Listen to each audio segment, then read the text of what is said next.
Oi, amados! Muito boa tarde, que a graça e a paz do nosso Deus esteja conosco, não somente hoje, mas todos os dias da nossa vida. E estamos aqui para mais um vídeo do canal Projeto Restaurar Famílias. Amados, por um acaso vocês já passaram por uma situação em que você vai conversar com uma pessoa, você tenta resolver um problema, mas essa pessoa sempre vem com argumentos, de maneira que ela quer justificar o que ela faz com o que você faz? Vou dar um exemplo para você.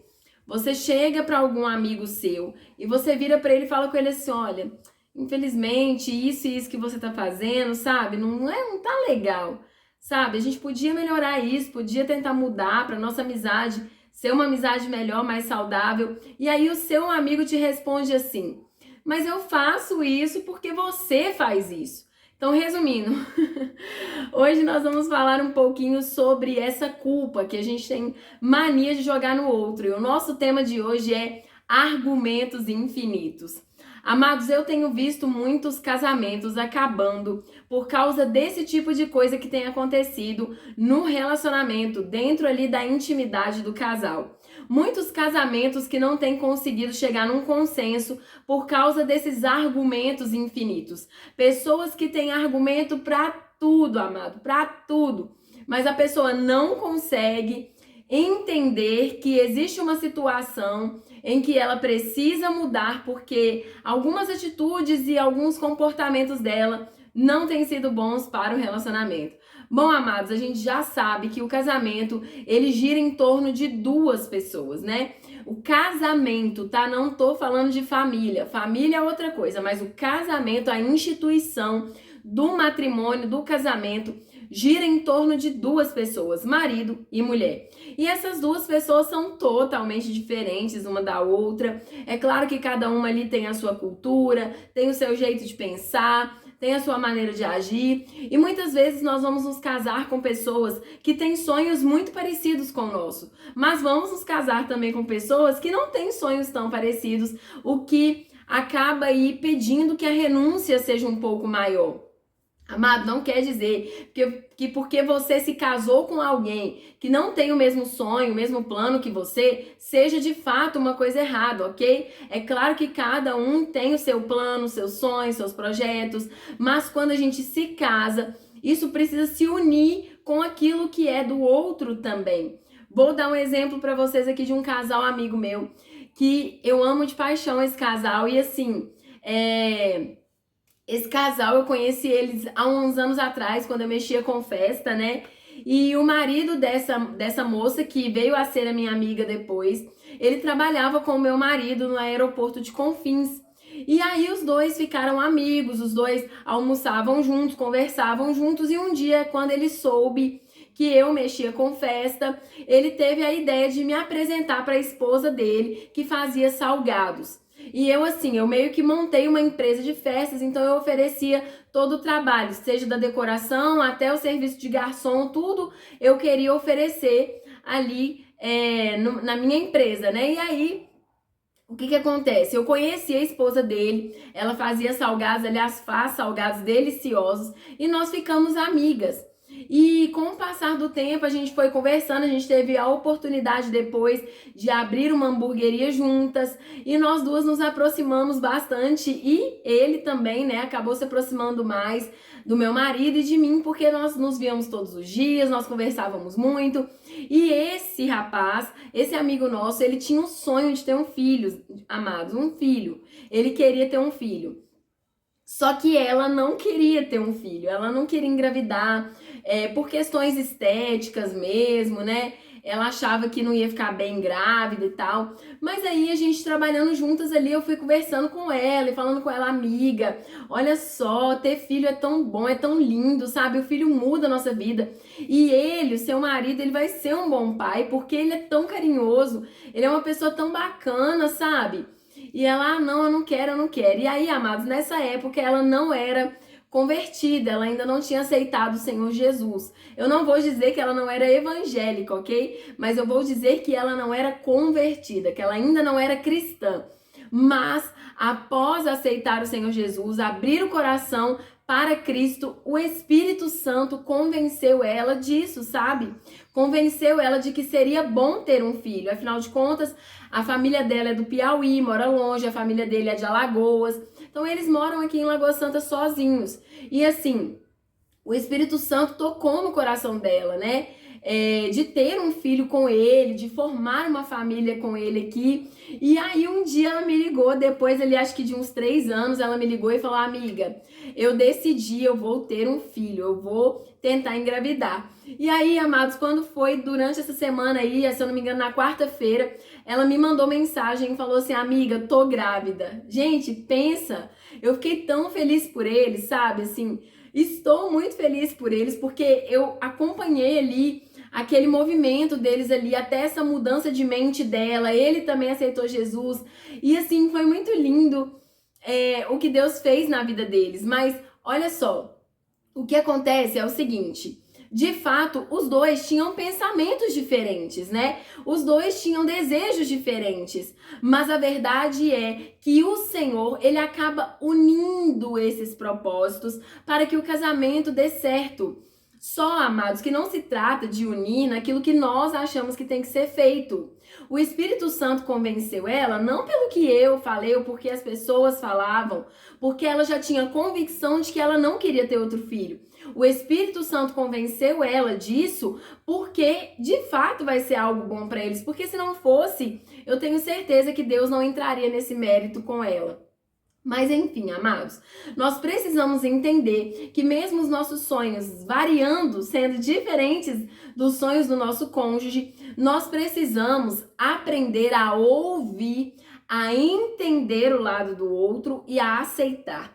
Eu admito para vocês que até hoje eu tô tendo muita dificuldade de aceitar a questão da moto do meu marido, amados. É uma moto bem barulhenta, nossa, muito, muito barulhenta. E vem a questão dele estar pagando a moto até hoje.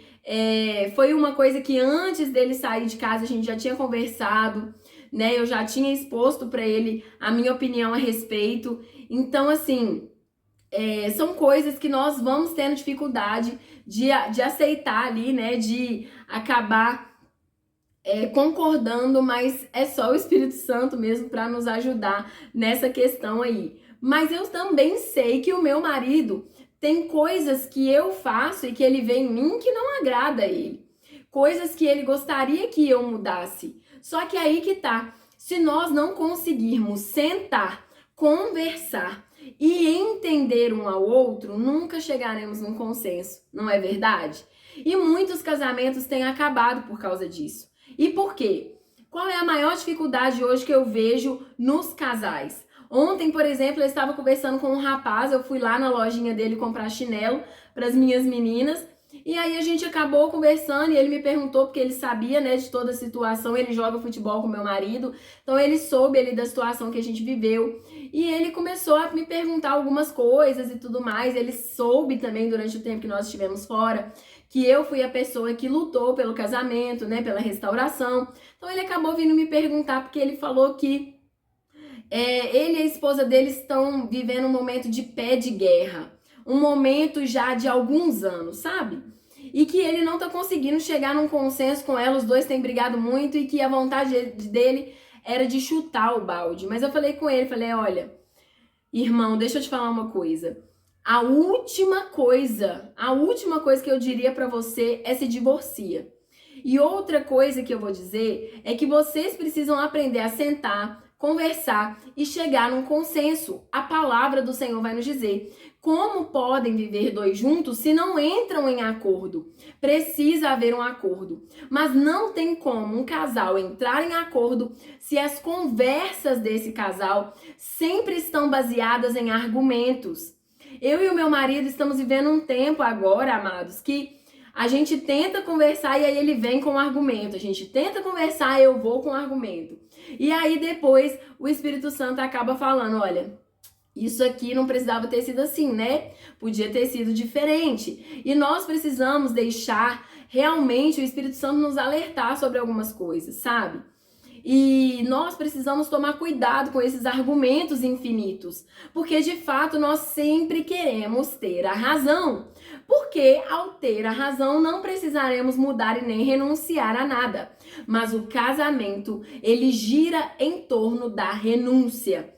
Se teve uma coisa, amados, que eu aprendi ao longo do meu deserto, é que o casamento, ele nos ensina a renunciar, para que isso facilite muito na nossa vida com Cristo, sabia? A nossa vida com Cristo também é uma eterna renúncia. Precisamos renunciar todos os dias às nossas vontades, aos desejos da nossa carne, a sonhos que muitas vezes nós tínhamos, mas que não estão dentro do propósito de Deus para nós. Então, o casamento, querendo ou não, é uma escola que nos ensina a viver essa renúncia. Se nós não conseguirmos renunciar com o nosso cônjuge, que nós vemos todos os dias, que nós dormimos juntos com ele, sonhamos junto com ele, dificilmente vamos conseguir renunciar por Jesus. Jesus que nós não vemos, que nós ainda não tivemos uma oportunidade de tocar, de sentir, porque nós cremos através da fé, mas é diferente, não é? Então, assim, hoje eu quero falar com vocês sobre esses argumentos. Será que vocês têm conseguido sentar com o cônjuge de vocês e têm conseguido chegar num acordo? Será que vocês, em algum momento aí, talvez, desse período de divórcio que vocês passaram, vocês conseguiram sentar e ter uma conversa sincera entre vocês, sem um ficar jogando a culpa no outro, sem um ficar usando um argumento contra o outro? É importante lembrarmos que isso acontece desde o Jardim do Éden. É importante nos lembrarmos que desde que Eva comeu do fruto e deu para Adão, um nunca conseguiu assumir o peso daquilo que ele fez. Eva, por exemplo, ela comeu do fruto, mas sempre jogando peso para o outro. Então ela jogou para a serpente. Adão comeu do fruto e jogou para Eva, mas eles não conseguiam assumir que houve uma falha ali deles mesmos, entende? Por exemplo, Eva não precisaria ter comido se ela tivesse sido submissa ao marido dela, se ela tivesse sido obediente àquilo que ele já tinha falado, que Deus tinha dito. E Adão não precisaria ter comido se ele tivesse sido obediente ao Senhor. Mas aí é que vem. É melhor jogar a culpa no outro, porque isso me isenta de algumas mudanças que eu preciso fazer. Os argumentos infinitos, eles me impedem de mudar. E por quê? Porque eu sempre estou direcionando a minha falha, o meu defeito, o meu problema para o outro. Esses dias eu estava conversando com meu marido, que, olha, amados, vocês não precisam pensar que só porque eu tenho um canal de restauração, a minha vida é perfeita, não tem problemas, eu não... Não, amados, vocês não precisam pensar isso, não. Eu ainda estou vivendo um processo de reconciliação com a restauração que Deus me permitiu viver. Mas é claro que existem muitas coisas que nós precisamos trabalhar agora, ao longo da nossa vida, para que o casamento dê certo. E eu também já falei com vocês que a restauração em Deus, ela é todos os dias. Ela é para o resto da vida, ela não acaba. Se eu parar de buscar em Deus, infelizmente, a minha transformação vai acabar, ela vai parar. E nós somos pecadores constantes. Não pecamos muitas vezes porque queremos, mas pecamos às vezes inconscientemente. Se não estivermos ali buscando constantemente no Senhor, não temos como mudar e melhorar. Como diz o louvor, né, do Eli Soares. Me ajuda a melhorar. Sozinha eu não consigo mais, eu sei, eu sou humana e eu só sei errar. Por quê? Porque o mundo todos os dias está nos convidando ao pecado. O mundo todos os dias está nos convidando à transgressão. Precisamos nos manter firme. E como vamos nos manter firme? Buscando no Senhor, pedindo a Ele para nos mostrar aonde nós estamos errando. Mas quando nós estamos ali constantemente argumentando, vamos pensar o seguinte. Imagine que você está num diálogo com Deus. E Deus está falando com você assim. Olha, filha, ou olha, filho, o que acontece? Você tem sido muito orgulhoso. Você tem sido uma pessoa muito endurecida. Você não ouve as outras pessoas. E aí você vem argumentar com Deus. Ah, não, Deus, não é nada disso. Sabe o que é? Não é que eu estou sendo orgulhoso. É que a outra pessoa está fazendo isso, isso e isso. E pra que eu vou ouvir ela? Eu não me agrado do jeito dela, não. Complicado, né, amados? Então, assim, é claro que Deus, quando Ele nos aponta as nossas falhas para que nós possamos melhorar, como a palavra vai dizer que o Espírito nos convence do pecado, da justiça e do juízo, Ele nunca vai nos comparar com ninguém. Mas o que eu quero dizer para vocês é que Deus, Ele nos aponta sim aonde nós estamos errando. Nesse diálogo, por exemplo, que eu usei aqui como exemplo para vocês, Deus está chegando e dizendo que nós estamos falhando em sermos orgulhosos. Mas aí o que a gente faz? A gente procura alguém para acusar, para que nós não tenhamos que mudar isso. Afinal de contas, mudança dá trabalho, né? Renúncia dá trabalho. Eu vou querer renunciar ao meu orgulho para poder favorecer as outras pessoas? Claro que não. Então, os argumentos, eles vêm na nossa mente e nós projetamos para que não consigamos entrar num acordo, para que não precisemos mudar. Sabe, amados, nós temos que tomar muito cuidado com isso. E como eu falei com vocês, que eu comentei com meu marido, eu disse pra ele assim, olha, você precisa parar de olhar pra mim, para o que eu faço e começar a olhar pra você. Será que vocês têm feito isso aí na casa de vocês? Será que vocês têm olhado demais para o outro, ao invés de olhar para si mesmos? Porque assim, amados, isso é muito complicado. Quando nós olhamos demais para o outro, quando projetamos demais no outro, acaba que nós não conseguimos ver as coisas boas que o outro tem feito para nós, por nós, ou até por ele mesmo, entende? Alguma mudança que ele já viveu, que ele já teve, e nós não conseguimos ver. E por que não? Porque estamos o tempo todo olhando para aquela pessoa. E uma coisa assim que eu vivi muito com meu marido, principalmente antes dele sair de casa, foi exatamente isso.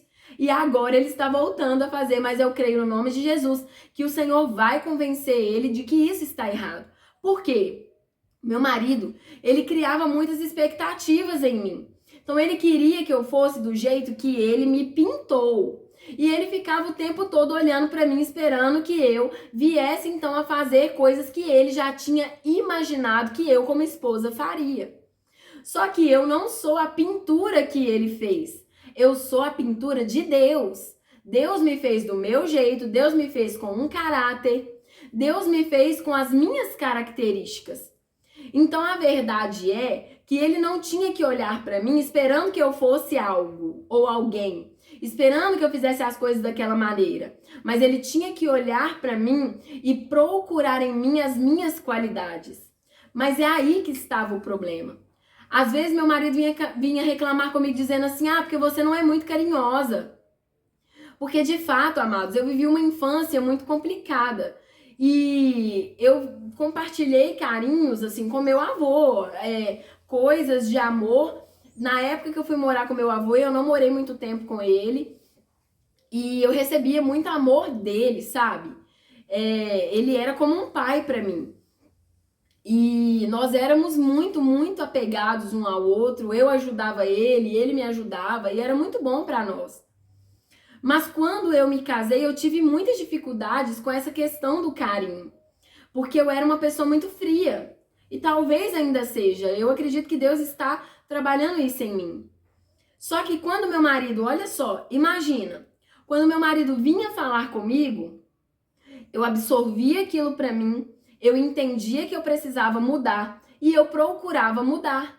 Só que aí que tá. Eu melhorava nessa parte e aí ele ficava o tempo todo olhando pra mim. E na hora que eu caía em outra parte, ele virava pra mim e falava assim, nossa, mas você não mudou nada. E isso é muito frustrante para um casal. Isso é muito frustrante no casamento. Isso não pode acontecer no casamento. Eu ficava frustrada porque eu achava que eu já tinha mudado e melhorado alguma coisa, mas a verdade é que ele estava tão focado em mim que um deslize que eu cometia era o suficiente para ele achar que eu não tinha mudado nada. E isso é terrível, amados. Isso é desanimador, isso é frustrante. Então nós precisamos tomar cuidado. E por quê? Quando eu chegava nele para conversar com ele, que eu falava com ele assim, olha, mas eu errei nisso porque você também está errando nisso. Ele vinha com argumentos, amados. Argumentos justificando. Porque anos atrás você fazia isso, então eu acabei fazendo isso. Então, assim, nós não podemos deixar que esses argumentos infinitos tomem a frente do nosso casamento.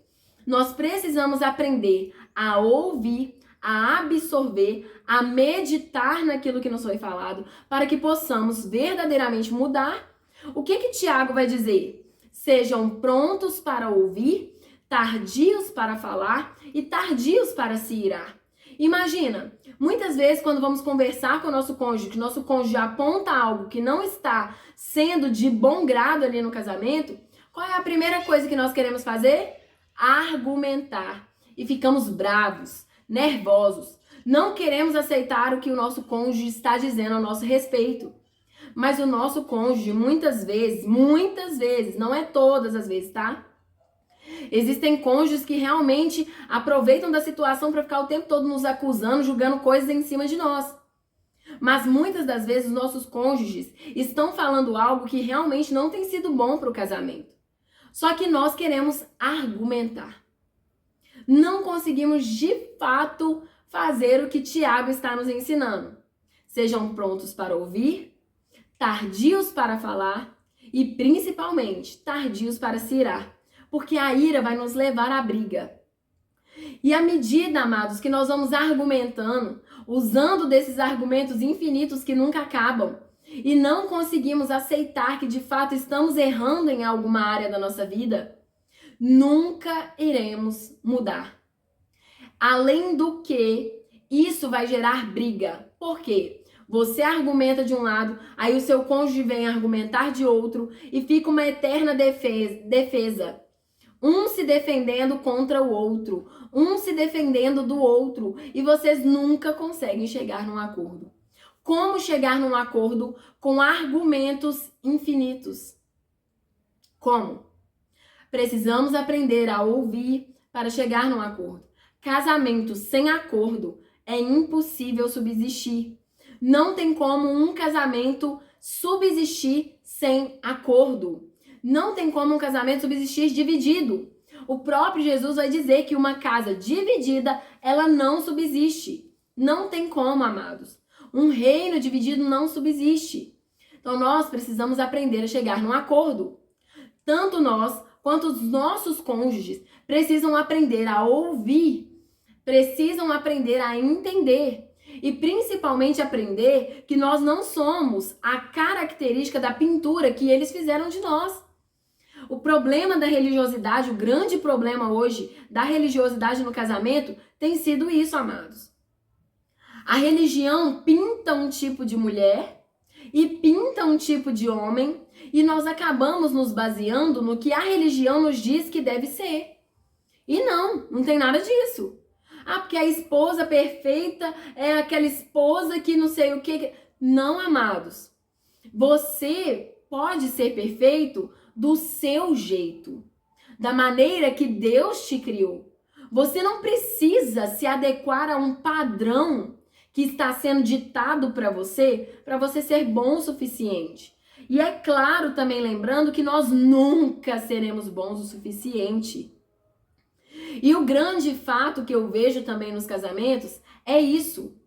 Os cônjuges querem argumentar que a pessoa ainda não é boa o suficiente. Nunca seremos bons o suficiente para nada. Seremos falhos eternamente, errôneos eternamente. Vamos melhorando dia após dia, mas amados, são infinitos pecados, são infinitas falhas de caráter que precisamos trabalhar ali ao longo da nossa vida, sabe?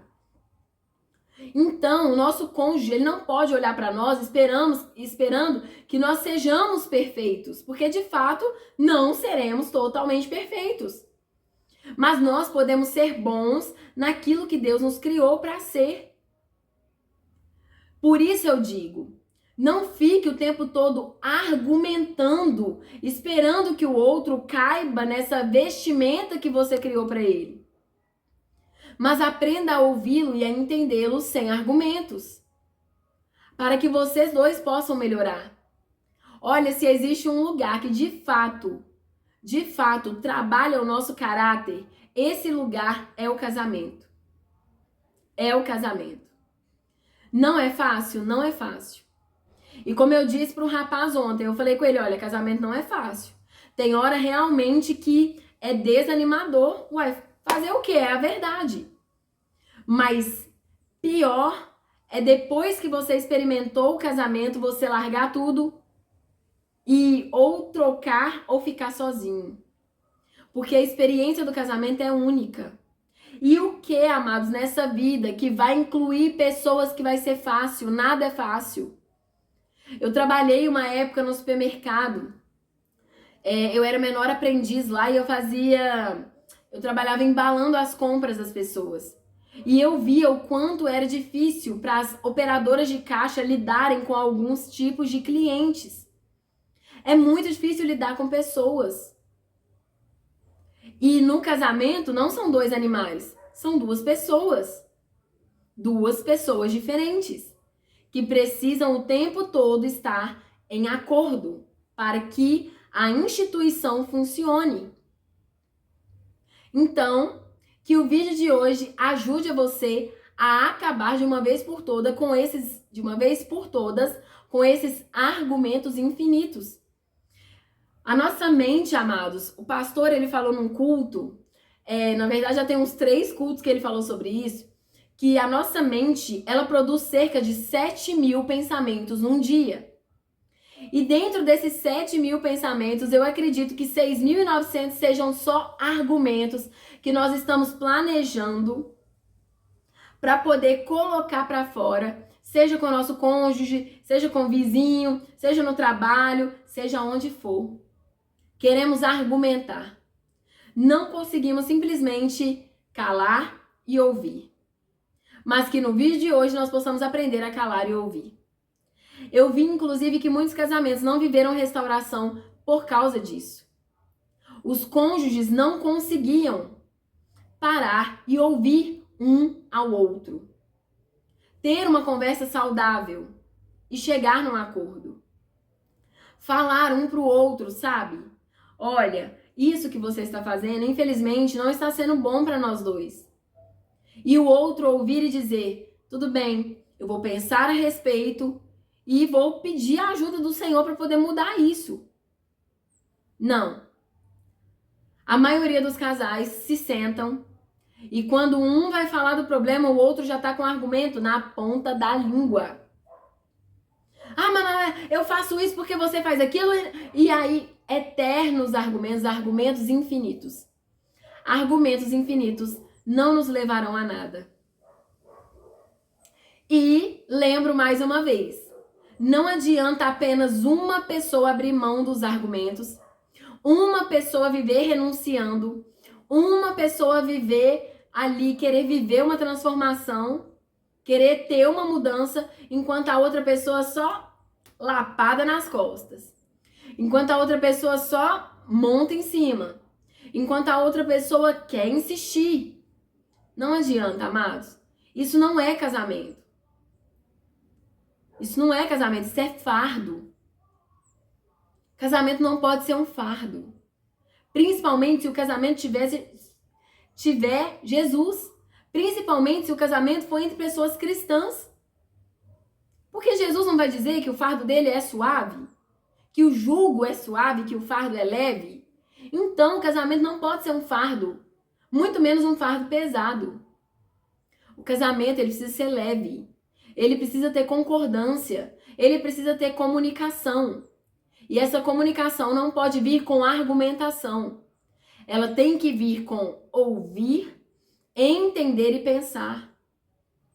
Jesus vai falar muito sobre isso. Apocalipse vai falar muito sobre isso.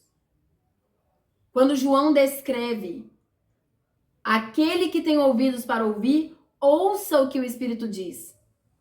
Imagina se as igrejas de Esmirna, de Laodiceia, de Éfeso ficarem ali o tempo todo argumentando. Ah, que é isso? O Espírito está falando isso de mim? Pois agora que eu não vou mudar mesmo. Isso são argumentos, amados. Não. Aquele que tem ouvidos para ouvir, ouça o que o Espírito diz às igrejas. Você é templo do Espírito Santo. Ouça o que o Espírito está te dizendo, para que você consiga mudar. Primeiro, ouça o que o Espírito está dizendo. Cuidado com os argumentos infinitos. E depois, ouça o seu cônjuge. para que vocês finalmente possam entrar num acordo, amém? Bom, amados, eu peço desculpa aí pela dificuldade na fala. Eu finalmente comecei a minha reposição de ferro venal na semana passada. Hoje eu fui lá para fazer a segunda dose, mas infelizmente não teve enfermeira no posto para poder fazer a aplicação venal. E eu falei com o médico, né? Pedi para ele, pelo amor de Deus, para ele me ajudar, porque a minha cabeça, ela não realmente não está funcionando muito bem. Eu estou muito, muito cansada. O tempo todo querendo dormir, o meu corpo parece que eu durmo e o corpo continua cansado, continua exausto. Eu estou realmente com muita, muita anemia, né? Principalmente aí do início do ano pra cá, houve uma perda de sangue muito grande, né? Então, assim, a minha anemia acabou piorando bastante e o médico tentou fazer a reposição com comprimidos, mas não funcionou e agora ele está tentando essa reposição venal para que não seja necessária aí uma transfusão de sangue. Mas, enquanto isso, né, enquanto esse processo está acontecendo, eu tô tendo algumas dificuldades para falar, para pensar, para bolar frases. Como eu falei com ele que a minha cabeça, ela tá oca, né? Agora eu entendi aquele ditado, cabeça oca, sabe? A minha cabeça, ela está literalmente oca. E à medida que eu vou falando, é como se o oxigênio não subisse, sabe, pro meu cérebro. Eu sinto que fica uma pressão na minha cabeça. Então, eu estou aqui gravando os vídeos, né, pela misericórdia do Senhor. Estou gravando um vídeo para vocês. Peço perdão por não estar conseguindo estar com muita frequência aqui, mas eu realmente tenho estado muito cansada e tem dias, sinceramente, porque eu não tô aqui para mentir para ninguém, que eu vou ler a Bíblia e eu não consigo focar no que tá escrito, eu não consigo raciocinar. E eu não vou vir aqui simplesmente gravar vídeos em vão para vocês. Eu prefiro não vir e não falar, para não falar asneira, para não falar coisas vãs, entende? Então, assim, eu tô tendo aí um pouco de dificuldade, mas em nome de Jesus, o Senhor já tá trabalhando ao meu favor, né? Agora, depois aí do 13º médico, agora eu acredito que esse médico, ele tem a intenção realmente de me ajudar, né? Ele viu os meus exames e eu acredito que vai dar certo. Eu peço que vocês orem por mim também aí, para que dê tudo certo, para que o Senhor venha com essa cura soberana sobre a minha vida e para que no nome de Jesus eu possa estar aqui mais e mais vezes gravando vídeo para vocês. Eu acredito que muitos possam pensar que ela mudou porque voltou com o marido dela. Não, amados, não é isso. De fato, eu posso dizer com certeza que não é isso. Mas é porque realmente eu precisei parar de tomar, né, o comprimido que estancava a minha menstruação e devido a isso, e aí eu não ter mais o ginecologista ali me acompanhando, né, porque eu acabei tendo que cancelar o meu convênio médico. Então, assim, acabou que desandou tudo aí, mas vai dar tudo certo, eu creio no nome de Jesus, já está dando tudo certo. Então eu conto com as orações de vocês, peço perdão, né, mais uma vez aí por essa dificuldade aí. Tem hora que eu preciso bolar direitinho o que eu vou falar para a frase sair, porque não sai, mas já deu tudo certo em nome de Jesus. Olha, eu desejo um excelente final de semana para vocês, que o Senhor cubra vocês com o poder do Espírito Santo, para que vocês sejam fortalecidos, para que vocês sejam guiados e para que no nome de Jesus vocês tenham toda a paciência necessária para ouvir aquilo que é necessário ouvir, amém? E que se não for necessário ouvir, Ele deu discernimento para vocês, para que vocês possam ser encaminhados por Deus e não por homens, e não pela vontade própria de vocês, amém? Deus abençoe vocês, amados. Ótimo final de semana, tenha uma ótima noite também e até o próximo vídeo, se Deus quiser e permitir.